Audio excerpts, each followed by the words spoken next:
Let's just start here by stating the obvious. None of this makes any sense at all. None of it. Whose bright idea was it to put all of this industry and infrastructure and impressiveness in the middle of a desert? Not since those mobsters decided to plunk down Las Vegas in the Mojave have we seen such temerarious city planning. But the logic behind Dubai is a topic we can't tackle in a few minutes on YouTube, so instead, we'll hyper-focus on the most bold building project this city has to offer. The skyscraper that attracts tourists from all over the world, the megastructure that tops all others.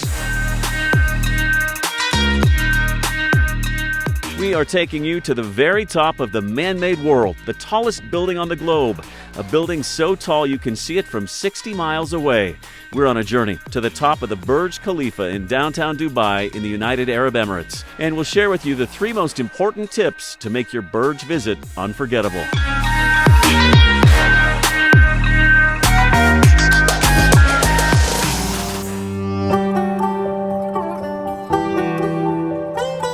Some of us have long romanticized man's contribution to technology, to constructing the future, to building things bigger and better and higher than anything that's ever been built before. I feel great. I can't wait. It's at the top of the world. It's the closest thing to Everest that I can tackle without having to train myself. It's why the Burj Khalifa was the very first thing on my to-do list when we landed in Dubai. Start at the very top and spend a few hours looking down on creation. Others of us? What are you worried about here? I've been drinking for the last 4 hours and nothing. And that's because you're scared of heights. Yes. Well, let's just say a ride more than a half mile into the air on a cramped elevator is not exactly something to look forward to. Thankfully, Sean is once again willing to put aside his well-documented and crippling fear of heights so we can say we made it to the top of the tallest structure anywhere. The journey starts in a waiting room. You will change the elevator to go further up to either 148 or to 154. We're going to 148. We're not going to 154. We're not that cool. No, if we're allowed, we're going. You can go wherever you want, right? I'm going to go I'm going as high as they'll let us. I'm going to the highest they serve alcohol. I don't know if they do. No, you said they do. You said I alcohol serves as a bottle. I said that to get you to go. Let's do this, mate. We are on our way. I don't feel the least bit of apprehension or fear. I love this. I embrace it. We've been to some of the tallest buildings in the world, and we are now adding the tallest building to that list. Yeah, but you're crazy. This is where the first critical tip for visiting the top of the Burj comes into play. See this awful, long, snaking line? You can skip it and go straight to the front if you purchase the most expensive tickets when you make your reservation. See, it really pays to buy these VIP tickets in advance online. It's expensive, it's like $100 each, but it's going to save you all the headache of standing in line for like an hour. See, these people, they're pissed at us. They don't like us right now. We put a link to the Sky VIP tickets in this video's description. Yes, I know, a lot of money, but seriously, spend it. Yo, VIP, let's kick it. You'll thank us later, and the tickets get you access to a private lounge and much higher floors at the top. We'll show you all of that in a minute, but first, that harrowing ride to the top. It's going to take 2 elevator rides going to the higher floors.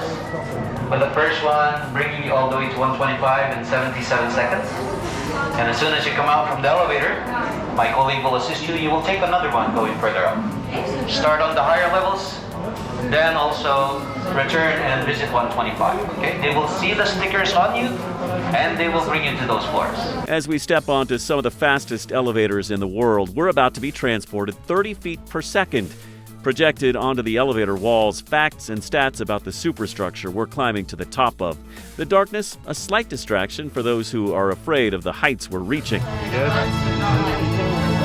I've seen nothing outside, so I'm good. Seconds later, the doors open, the light emerges, and we're whisked to another elevator that will take us another 20-plus stories into the sky. She's moving much slower than the other one did. Moments later, we reach the 148th floor, and the doors open wide to the Sky Lounge at the top of the Burj. It's here that we get our first jaw-dropping view from high up in the clouds, looking down over the stark Emirati desert, Far below us, a mishmash of all things man-made, sparkling blue pools made to look like lakes, apartment buildings stretching halfway to the heavens, a futuristic framework of a city constantly pushing boundaries. So now we're at the top of the man-made world, at least. We are about a half mile in the sky atop the largest building in the world, the Burj Khalifa here in Dubai. It's 3 times as high as the Eiffel Tower, about twice as high as the Empire State Building, and it is awe-inspiring. There's nothing quite like being at the top of the world. But being at the top of the world, it seems, is a bit too much for Sean, who won't go near the edge. Come on, you got this, come on. What are you afraid of? I'm afraid of heights like you have no idea. Okay, but you're anyway here, so which is a good thing, right? Yes, I got this far. That's Okay. that's already a win. Yeah, he has a really good point, so I'm going to stop disturbing you and pushing you, okay? To his credit, a few minutes later, after some coaxing and cajoling, he went where no scared man has gone before. Hey, come on out here. You got this. Come on, you got this. You got this. Can we go right over here? I'm good here. Over here, I'm good. It's actually nice because it's all blocked off. I know, but I'm good right here. All right, come on. No, I'm not going Okay, come on. I'm good come right on, here. Come on, come on. Right here. He too was finally treated to the architectural jewel of the Middle East and the miniature society that exists so far below. His fear finally conquered, sort of, thanks to the sturdy glass protecting him from impending doom. I'm not conquering anything. I'm just looking down and I'm scared as hell right now. But I see glass. That's helpful. It is a strange thing to be a half mile in the sky. I mean, you are way up there. This thing is so much taller than anything else nearby. And It's freaky. it is a little freaky, but it's also More cool. freaky than this sunburn.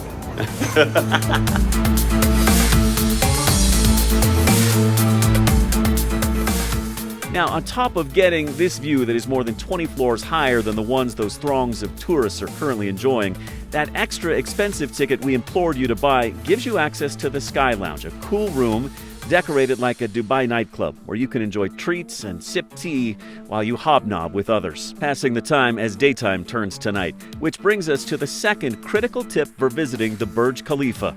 Arrive just before sunset. I would highly recommend making a reservation for right around dusk because then you get daylight and you get nighttime. You get the best of both worlds. You get to see Dubai from both of its most awesome vantage points. As the desert sun slips behind the Persian Gulf, nighttime reveals the golden glow of a bustling city that now tops more than 3 million residents and has become one of the top tourist destinations in the world.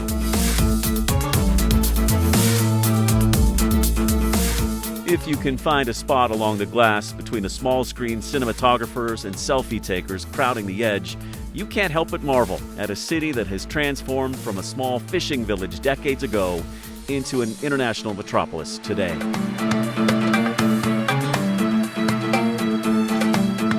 When you've finally had all you can take of the top of the world, it is time for the unceremonious ride back to the bottom. But your Burj journey doesn't have to end there. Our third tip for an amazing visit to the world's tallest building actually awaits you at the bottom.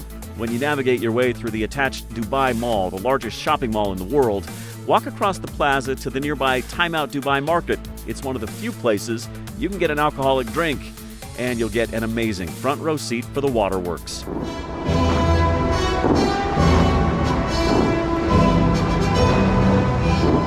At the base of the Burj is the Dubai Fountain, the world's tallest performing fountain on a 30-acre man-made lake. Every 30 minutes, from 6 to 11 at night, a dazzling show set to music wows crowds from all over the world, while in the background, the tallest building on the planet puts on a light show of its own.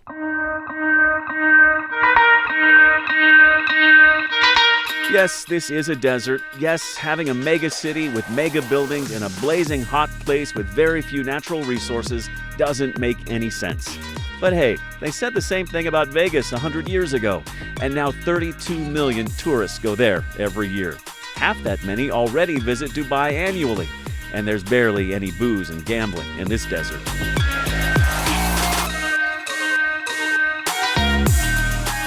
Just the tallest, most impressive structure on the planet, stretching upward to the heavens, in a city that right now appears to be hot as hell, and we're not even talking about the temperature.